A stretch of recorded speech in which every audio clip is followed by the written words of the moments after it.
Hello everybody out there on the interwebs. Welcome to episode 38 of the Writing Africa podcast. I'm your host, James Murua. It's going to be a great episode today.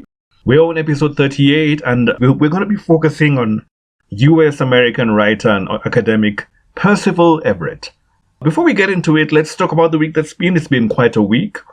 We've had to say goodbye to legendary Nigerian poet and broadcaster and playwright Mabel Shegu and legendary South African playwright Atal Fugard. May the two rest in peace. We also had the announcement of the shortlist for the British Book Awards, the long list for the Carol Shields Prize for Fiction. Those are for Americans and Canadians. We had the winner of the Edward Stanford Travel Book Awards. We've got the winners of the Audio Awards, the Australian Stella Awards. They made their long list announcement. And it featured an African-born person. The fellowships for the Olongo Africa Black Orpheus and the Rajat Nioji. Those two organizations announced their fellows for 2025.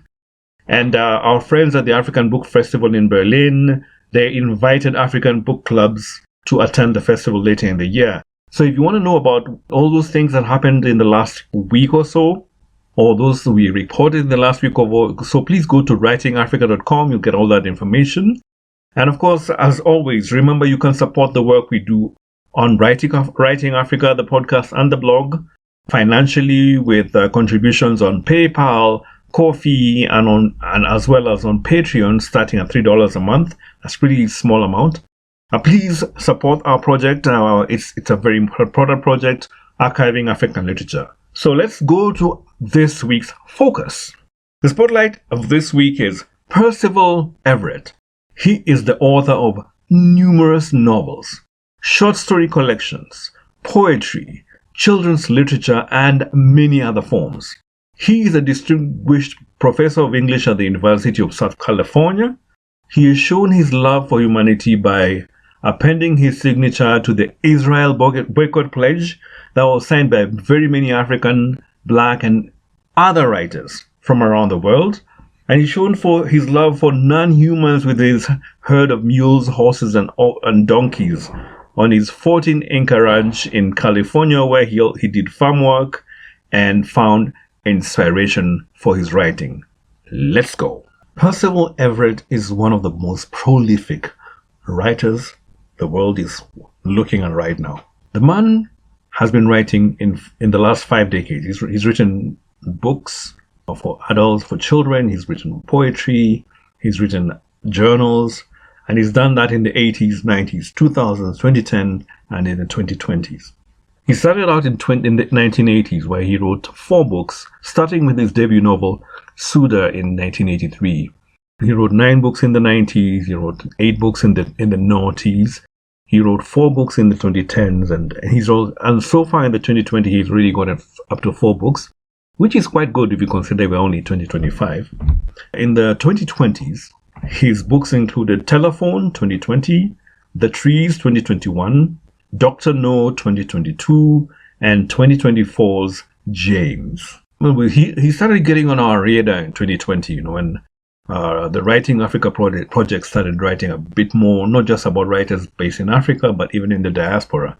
His 2021 novel, The Trees, started, getting a bit of buzz. He won the Houston Wright Foundation Legacy Award in 2021.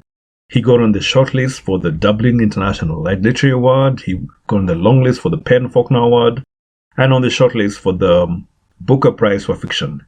In 2023, he was given the Wyndham Campbell Prize for his work. If you don't know, the Wyndham Campbell Prize is a prize where they give you $165,000 to support your work, which is a handy check if you're trying to do your work. 2024, he came up with a novel published by Doubleday called James. Now, this novel is a bit interesting because it's a reimagining of the adventures of Huckleberry Finn by Mark Twain, told from the perspective of Huckleberry's friend on his travels, Jim, who's an escaped slave.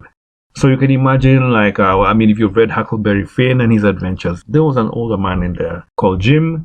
Percival Everett just sat down and centered this man and his story on that, And for those who read it, man, this book is crazy. You know, it follows the story of Jim, how he's an escaped slave, his adventures, he's being sold into slavery, he's escaping, he's been accused of murder. It's crazy. You can imagine it's bundled in with Mark Twain. So you've got a Mark Twain story bundled with one of the finest writers in prose of our generation.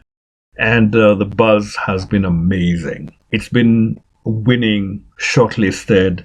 It's been out there everywhere. Here's some of the, some of the awards that he's been getting for this one novel. He got the Andrew Carnegie Medal for Excellence. He won at the U.S. National Book Awards. He won at the Kirkus Awards 2024. He's won the Audie Awards a few days ago. He's a shortlistee for the British Book Awards 2025. He's a shortlistee for the Penn Faulkner Award for Fiction. He's a shortlistee for the Aspen Awards Literary Prize 2024. He's a finalist for the U.S. National Book Critics Circle Awards, and I suspect he's going to win there. He's shortlisted for the Booker Prize and the German International Literature Prize. So basically, his buzz has been happening across, the US, the UK, Germany. Anybody who reads English and knows this and knows about this kind of thing, they've been reading this guy. So yeah, this is the year of Percival Everett, and I want to recommend that you read this man. This is one of the best guys to be checking out in 2025.